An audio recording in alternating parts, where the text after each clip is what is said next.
Que la paix et la grâce de Dieu soient avec vous tous.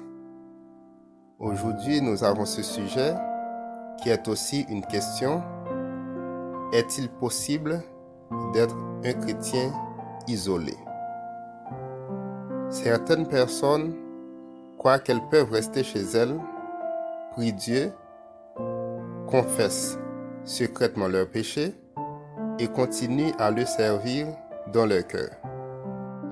Pour elles, cela ne vaut pas la peine d'aller à l'église puisqu'elles servent un Dieu invisible qui leur a dit d'entrer dans leur chambre, de fermer la porte et prier. C'est une question délicate, mais d'un point de vue biblique, nous allons développer ce sujet.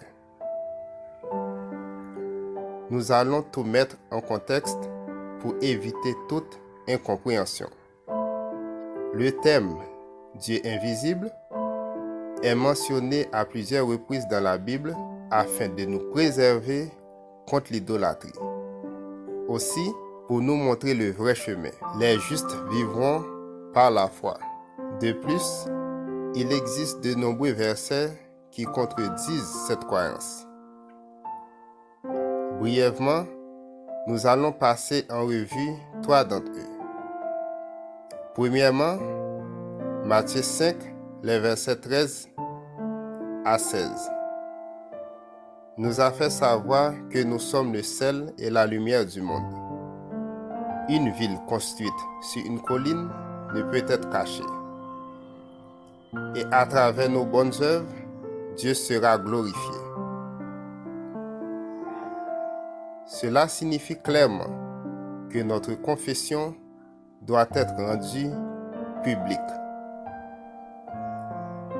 Deuxièmement, dans Actes 1er, le verset 8, Jésus nous a appelés à être ses témoins partout dans le monde.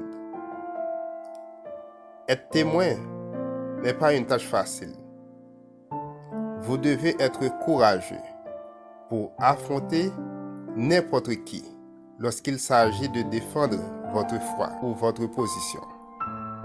Cela ne fait point allusion à une maison ou à une chambre. Enfin, Matthieu 25, le verset 15, raconte la parabole des talents. Tout le monde recevait au moins un talent. Aucun d'entre eux était resté les mains vides. Et le verset a mentionné chacun selon sa capacité. Cela laisse voir clairement que vous avez quelque chose à offrir à votre assemblée. Vous devez participer à l'édification de vos frères et sœurs à travers ce que vous avez reçu de Dieu. Et le passage a mentionné que celui qui recevait un talent le cachait. En conséquence, il était puni parce qu'il avait rendu son talent sans valeur. Dieu nous a créés à son image. Nous devons donc être productifs et utiles à lui et aux autres.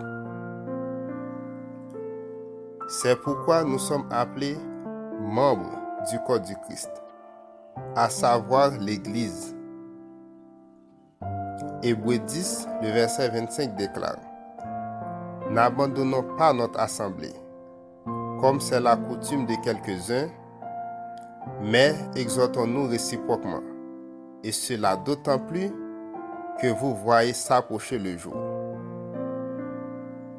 Donc, il est crucial de se débarrasser de cette croyance ou de cette philosophie et d'être actif dans votre Église. Par conséquent, Dieu vous comblera de toutes sortes de bénédictions à travers vos dons spirituels. Que Dieu vous bénisse.